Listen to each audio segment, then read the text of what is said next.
Fala pessoal do Grande Prêmio, tudo bem? Fim de semana de Fórmula 1 e isso quer dizer GP Recomenda, trazendo as 5 razões para a gente não perder então a Fórmula 1 no domingo. E a Fórmula 1 nesse domingo desembarca no Canadá, uma das minhas etapas prediletas, para falar bem a verdade. Gosto muito desse GP do Canadá, o clima em Montreal, a pista. Acho que é uma das etapas mais divertidas também da Fórmula 1 e a Fórmula 1 chega então ao Canadá para a 7ª etapa da temporada 2018, tendo ainda Lewis Hamilton na liderança do campeonato. Ele tem 110 pontos, Sebastian Vettel vem com 96 e o Daniel Ricciardo com 72, depois daquela vitória dominante lá no GP de Mônaco, né? Então o Ricciardo entrou aí no top 3 e melhor do que isso, né? Uma temporada bastante equilibrada, bem diferente do que a gente previa, né, antes dela começar. Então a gente tem os 3 primeiros colocados aí da tabela com 2 vitórias cada, então equilibrou bem essa balança, embora a gente saiba que Ferrari e Mercedes ainda tem um carro melhor, né, no conjunto do que a Red Bull. Mesmo assim a Red Bull vem aproveitando, digamos assim, os vacilos, né, de Mercedes e Ferrari, mas Mercedes e Ferrari estão mais ou menos parelhas ali. Um carro é melhor numa determinada pista, o outro carro é melhor em outra pista, aí tem toda a influência dos pneus. Quer dizer, a Fórmula 1 vem vivendo uma temporada muito interessante em 2018, então a gente chega agora para a 7ª etapa e vamos falar então por que assistir essa corrida lá em Montreal. A primeira razão para a gente ver a corrida em Montreal tem a ver com os pneus, sempre eles, né? Bom, a Pirelli escolheu Mônaco para a estreia do hipermacio, né, esse composto novo da gama, mas lá em Mônaco, assim, ficou um pouco mascarado esse desempenho do hipermacio, porque a pista de Mônaco é uma pista muito singular.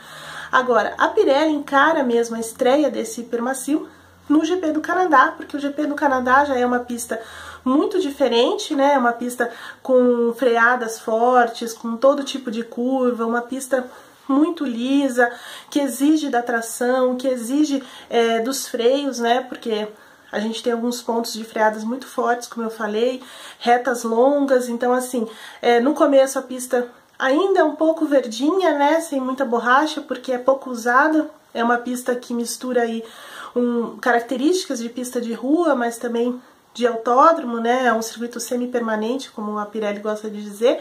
Então, assim, ela traz uma gama maior de informações para a estreia desse hipermacio. Ninguém sabe, na verdade, o que vai acontecer com esse hipermacio, porque, como eu disse, Mônaco foi muito particular e agora sim a gente vai ter uma ideia do quanto esse hipermacio pode render, se realmente é um pneu de corrida, desculpa, mais do que de classificação. Então vai ser interessante acompanhar esse desempenho do hipermacio nessa corrida do Canadá. Além do hipermacio, a Pirelli está levando ultramacio e o supermacio, tá? Praticamente, quer dizer, é a mesma combinação que foi feita lá em Mônaco há 2 semanas.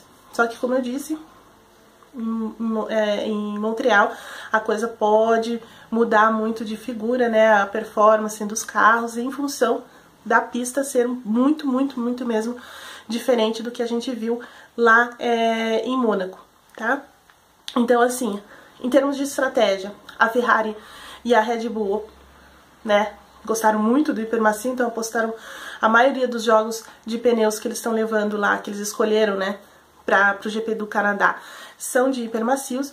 E a Mercedes não, a Mercedes preferiu tirar um pouco o pé nessa questão do hipermacio, porque ela encontrou muita dificuldade. Então ela vai levar menos hipermacios e mais ultramacios e supermacios. Então essa também vai ser uma questão interessante, ver como trabalhar com a estratégia, uma vez que ninguém sabe o que vai acontecer lá no Canadá. E no Canadá, como a gente sabe, tudo pode acontecer, tá? Então essa é a primeira razão para a gente assistir essa corrida, ver realmente a real estreia desse hipermacio. Segundo motivo para ver a corrida lá em Montreal tem a ver com a Mercedes, especificamente, porque assim, a Mercedes venceu no Azerbaijão com o Hamilton naquela corrida maluca, né, que teve aquele acidente da Red Bull e tudo mais, caiu no colo do Hamilton aquela vitória. Depois ele venceu mesmo lá na Espanha, usando os pneus mais duros da Pirelli, e sofreu muito em Mônaco com os pneus mais macios. Então, assim, os pneus macios, né, a gama mais macia da Pirelli é um pesadelo para Mercedes, e essa combinação especificamente é a pior configuração para Mercedes, né, hipermacio, supermacio e ultramacio, são os pneus que ela mais enfrenta dificuldade para atingir temperatura, né, aquela coisa do 880, então é muito difícil atingir a temperatura ideal, ou ele superaquece. Então a Mercedes já viveu essas duas situações nesse ano, e nas duas vezes ela teve dificuldades. Lá em Mônaco, a gente lembra, o Hamilton reclamou muito no rádio com relação ao desgaste do ultramacio. É claro que eles andaram muito com esse pneu, mas mais em função do ritmo lá em Mônaco, né?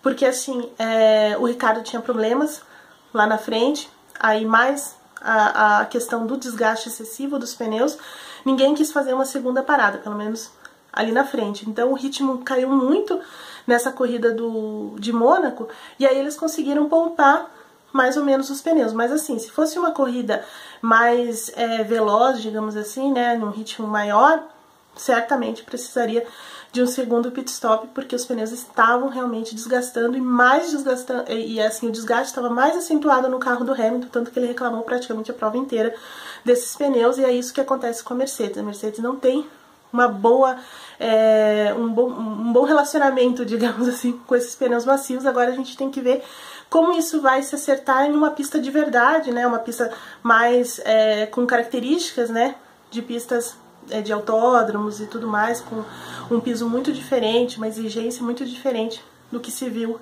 em Mônaco. Então a Mercedes está um pouco aí na berlinda para saber como é que ela vai lidar com esses pneus. Historicamente a Mercedes vem tendo problemas com os pneus mais macios. O Bottas também falou sobre isso depois da corrida em Mônaco, que é um ponto que a Mercedes, que é um ponto fraco da Mercedes, então ela precisa resolver essa questão dos hipermacios, da gama em geral, né, mais macia da Pirelli. Tá. Terceira razão pra gente assistir essa corrida tem a ver com o Hamilton. Então assim, se a Mercedes tem um problema com os pneus macios, e sempre fica esse ponto de interrogação, ela tem no Hamilton a esperança de um bom resultado e até mesmo uma vitória. Por quê? Porque o Hamilton é o rei de Montreal, né? O inglês se dá muito bem nessa pista, ele já venceu 6 vezes lá, já largou 6 vezes na pole. Pra gente ter isso em 10 anos, né? Em 10 corridas que ele disputou lá em Montreal. Então assim, ou ele vence, ou ele abandona, e o pior resultado dele foi o 3º lugar em 2013. O resto são 3 abandonos e as 6 vitórias. Quer dizer, essa pista casa muito, né, com o inglês, ele gosta da pista. A primeira vitória dele na Fórmula 1 foi lá no circuito Gilles Villeneuve. Então assim, toda a esperança da Mercedes de um bom resultado repousa aí sobre o Hamilton e sobre essa super adaptação, né, que ele tem. Isso faz muita diferença, né? A gente sabe assim que a cabeça do piloto e tudo mais, quando ele chega numa pista que ele gosta, que ele sempre vence, isso faz muita diferença para o desempenho, mesmo que o momento do campeonato não seja o melhor. E a gente vê isso bem nos últimos anos, né? Não está acontecendo esse ano, mas assim, nos últimos anos, o ponto de virada do Hamilton sempre foi o Canadá. Tanto quando ele brigava pelo título com o Nico Rosberg, ano passado com o Sebastian Vettel, naquela prova super emocionante, né, que ele fez a pole, ganhou o capacete do Senna, etc. Então assim, toda a esperança da Mercedes repousa então nessa melhor condição, nesse melhor cenário para o Hamilton lá em Montreal. E a quarta razão para a gente ver essa corrida tem a ver com os rivais da Mercedes, né? Ferrari e Red Bull. A Ferrari tem um cenário também muito propício, na verdade, porque assim, a Ferrari se dá melhor com os compostos mais macios, especialmente, né, essa gama mais macia, ultra macio, hiper macio e tudo mais. Então ela vai poder usar melhor essa combinação lá no Canadá e ter uma chance grande de fazer um baita resultado, né? Uma coisa que eles estão procurando aí praticamente desde que eles venceram lá no Bahrein. Então assim, a Ferrari corre atrás de uma corrida de redenção mesmo, de né, de domínio, de fazer 1-2, de fazer, né, dobradinha e etc.